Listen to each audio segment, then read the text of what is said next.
Palm Jumeirah was not built by simply dumping sand into the sea. The actual construction involved marine surveys, simultaneous breakwater construction and land reclamation, offshore dredging, and rebuilds. Construction of the reclamation and rockworks began in 2001. The main reclamation was completed in 2000. Look at this. A gigantic palm tree appears to be floating in the middle of the Arabian Gulf. But here's the crazy part. Just a few decades ago, there was absolutely nothing here except open water. So how do you build an entire city on water? Where do you even begin when the ground beneath your project is the bottom of the sea? The answer involved nearly 100 million cubic meters of marine sand, around 7 million tons of rock, giant dredgers, satellite-guided engineering, and a race against the sea itself. And one mistake could have meant that billions of dollars of new land slowly sank, shifted, or washed away. So let's go back to the beginning. The idea was simple to draw, but insanely difficult to build. Create a massive artificial island shaped like a date palm, with a trunk, a crown of fronds, and a protective crescent around it. Why a palm tree? Because a circular island would have added coastline, but the palm shape created dramatically more waterfront space. But drawing a palm on a map is easy. Reproducing that exact shape in moving water, using loose sand, was a completely different problem. The builders couldn't just start dumping material wherever they wanted. First, they needed to understand exactly what was hiding beneath the water. Survey teams studied the shallow waters off Dubai, mapping the seabed and planning where the future island could safely rise from the Gulf. The location helped. Dubai sits beside a relatively shallow continental shelf, meaning engineers weren't trying to fill thousands of feet of deep ocean. But shallow water didn't make the project easy.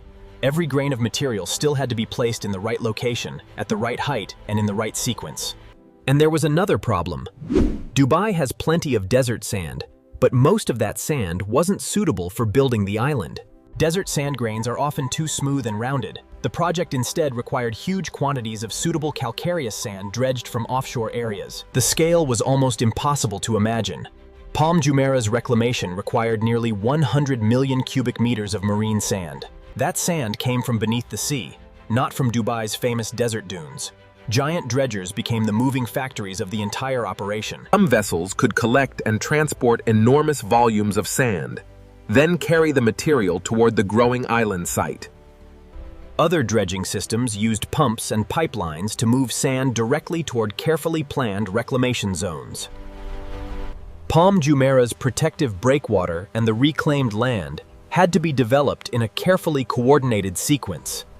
By April 2002, the first 550 meters of breakwater had been completed, allowing reclamation to progress while protection continued to grow. But before too much land could rise above the water, engineers faced their biggest enemy, waves. The solution was a gigantic curve. The breakwater wasn't built after the island. It had to grow alongside the reclamation work in a carefully controlled engineering race. Build the breakwater too quickly, and it could interfere with dredgers delivering sand. Build the island too quickly, and waves could attack the exposed reclamation.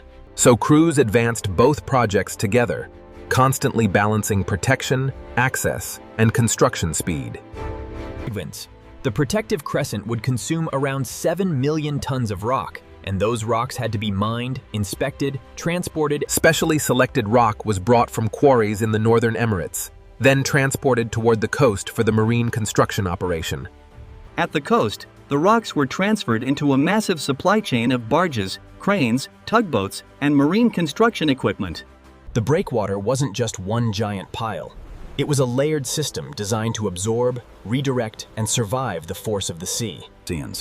A permeable geotextile layer helped separate materials while allowing water movement, helping protect the internal structure. Then came the armor stones, massive boulders individually positioned to form an interlocking outer shield. These weren't simply dumped at random. Precise placement was essential, because the shape of the rock layer determined how the barrier would react to powerful waves. The crescent was also curved for a reason. Its geometry helped manage wave energy instead of presenting one long, perfectly straight wall to the sea. By late 2003, the enormous protective breakwater was complete.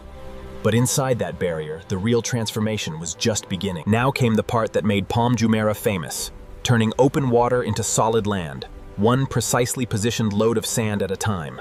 One of the key techniques was called rainbowing, pumping sand through powerful pipes and spraying it through the air onto the target area. From above, the process looked almost chaotic. But every major sand placement followed a digital plan. And this is where one of the most important technologies of the entire project came in: differential GPS. The dredgers needed to know where they were on an open ocean with almost no physical markers. They couldn't just drive a stake into the sea and measure from it. Using satellite positioning and fixed reference points, engineers could guide the placement of material with extraordinary precision.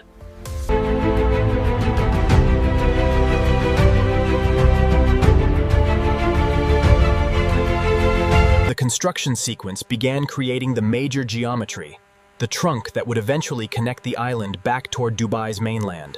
Sand was placed in controlled stages, allowing the reclamation to grow upward from below sea level toward its final designed elevation. Early in the process, engineers even managed seasonal wave risks by controlling when and how high sand was placed as protection developed around the site. Then came the most difficult geometry of all, the fronds. Each curved extension had to emerge in the correct position and maintain the overall palm design.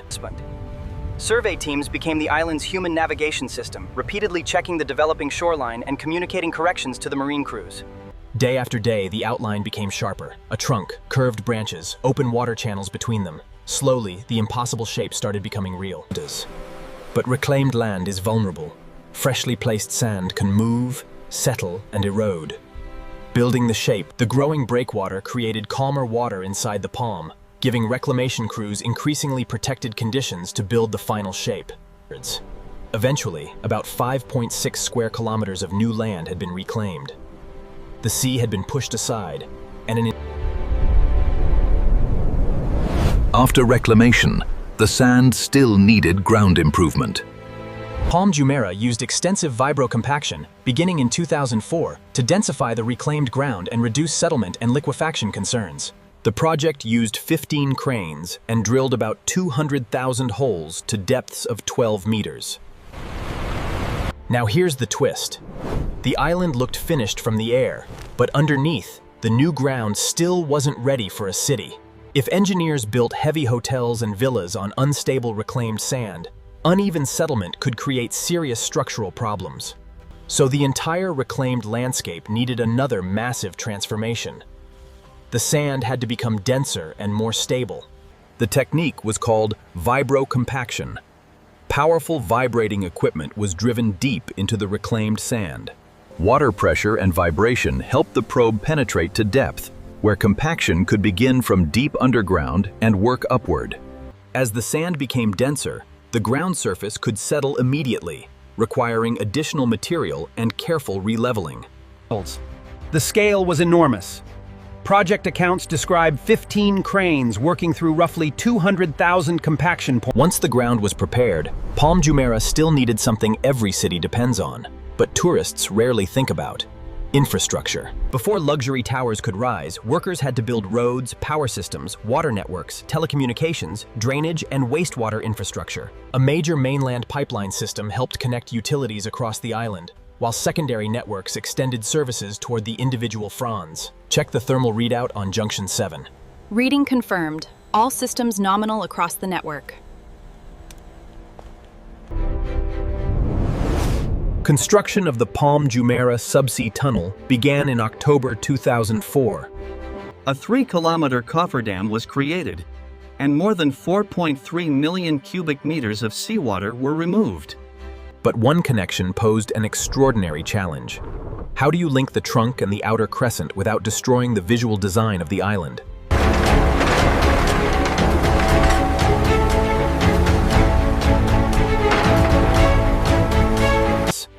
A huge cofferdam was built, a temporary barrier designed to keep seawater out of the construction area.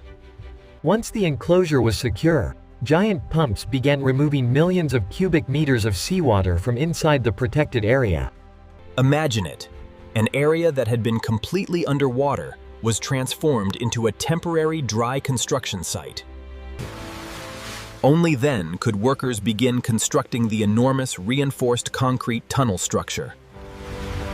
The completed tunnel stretches about 1.4 kilometers and provides multiple traffic lanes, plus a central service and emergency section. But building the tunnel structure wasn't the end. It had to be protected, backfilled, stabilized, and safely buried beneath the surrounding landscape. With the tunnel taking shape, the island could finally become a connected transportation network, instead of a collection of isolated pieces of reclaimed land.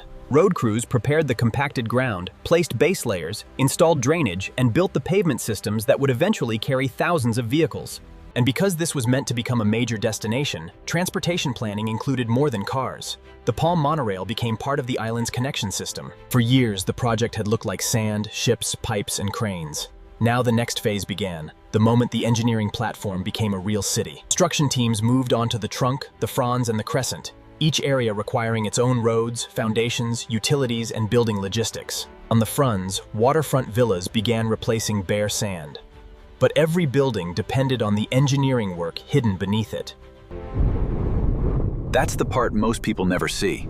Before the architecture, there were years of marine engineering, soil improvement,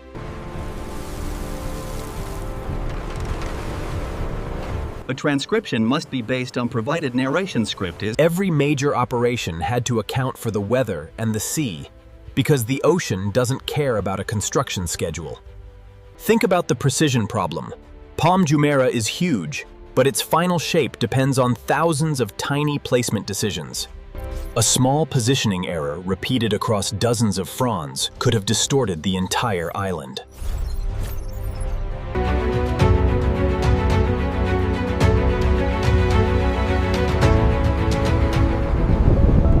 Building into the sea also changed how water moved around the coastline. Engineers had to consider circulation, channels, and the interaction between the Palm and the Gulf. The project wasn't simply about creating dry land.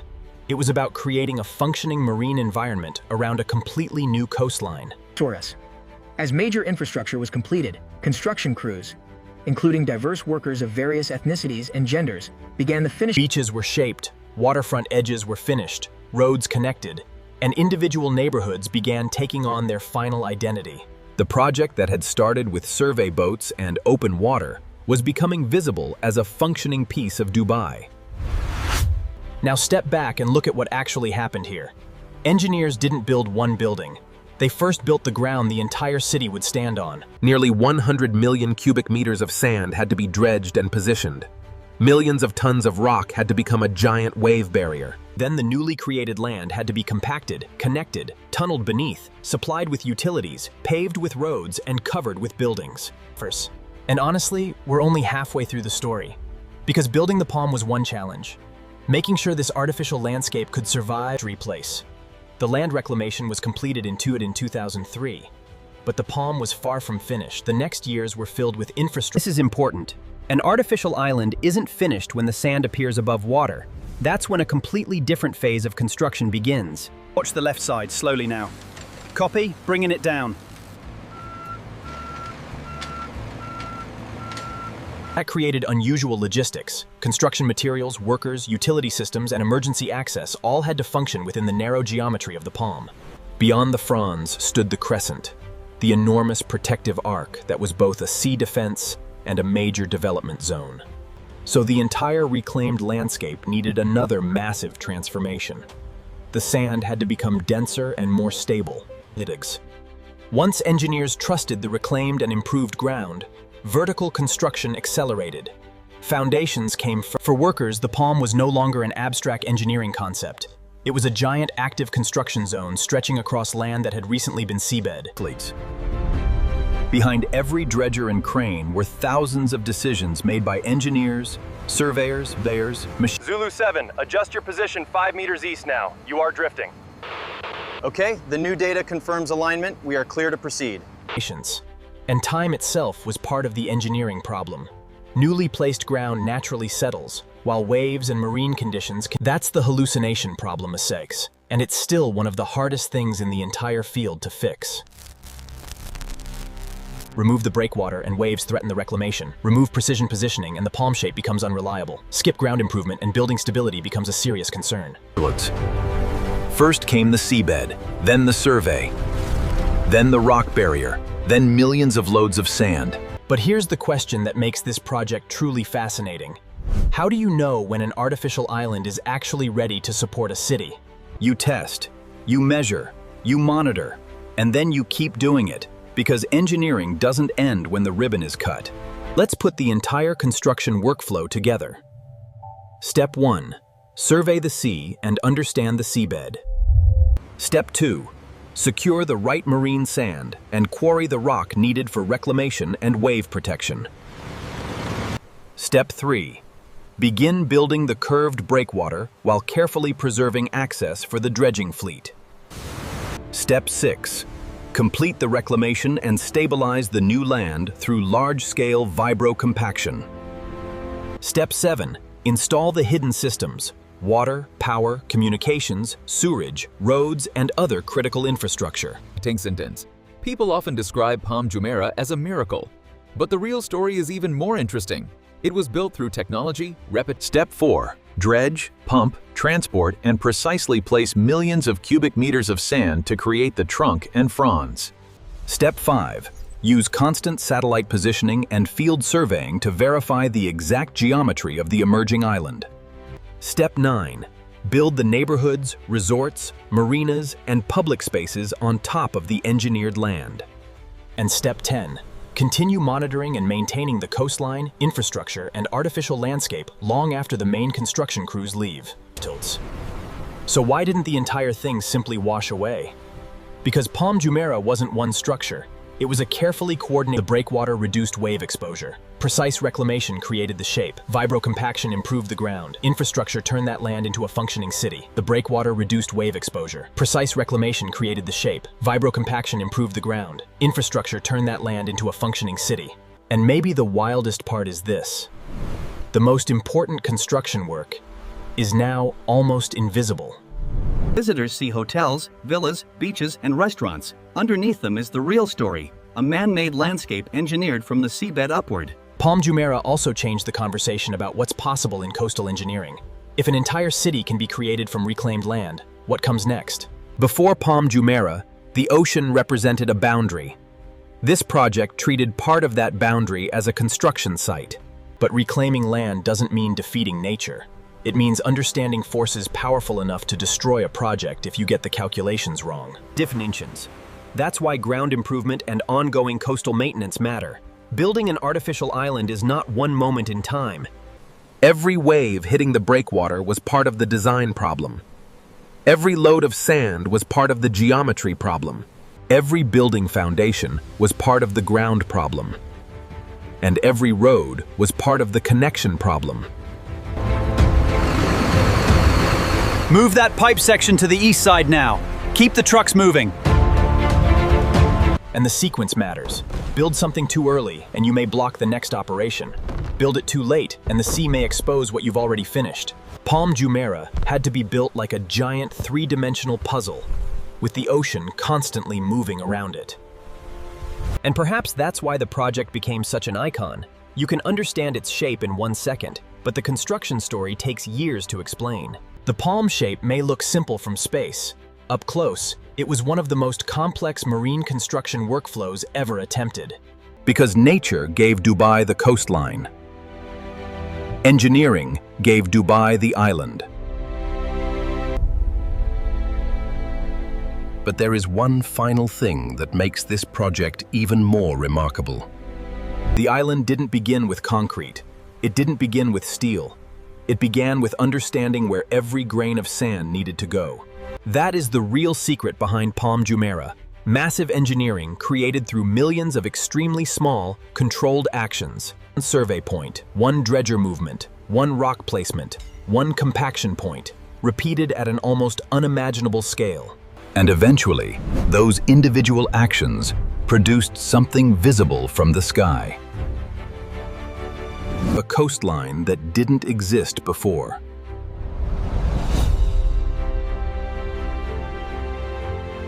A city built on land that had once been underwater. And a construction workflow that changed how millions of people thought about building on water. Seriously, when you see Palm Jumeirah from an airplane, remember what you're actually looking at. You're looking at a seabed that was surveyed, dredged, filled, protected, compacted, connected, and transformed. You're looking at millions of tons of material moved through one of the most ambitious marine engineering projects of its era. And you're looking at proof that sometimes the biggest construction challenge isn't building the city, it's building the ground first. From empty water to an entire palm-shaped city, Palm Jumeirah was built through a sequence of engineering decisions where every stage depended on the one before it. First, engineers studied the sea. Then they protected the site. Then they created the land. Then they made that land stable enough to build on. The difference between loose sand and a city wasn't magic. It was engineering. And honestly, that's what makes projects like this so fascinating. Humans looked at open water and asked a question that sounded... Then thousands of workers and engineers spent years turning that impossible question into something you can see from space.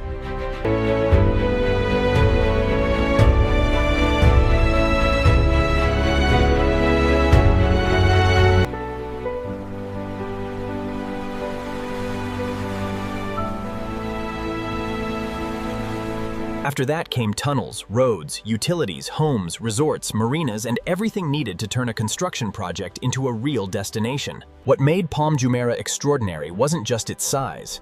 It was the fact that almost every major system had to work together from the very beginning.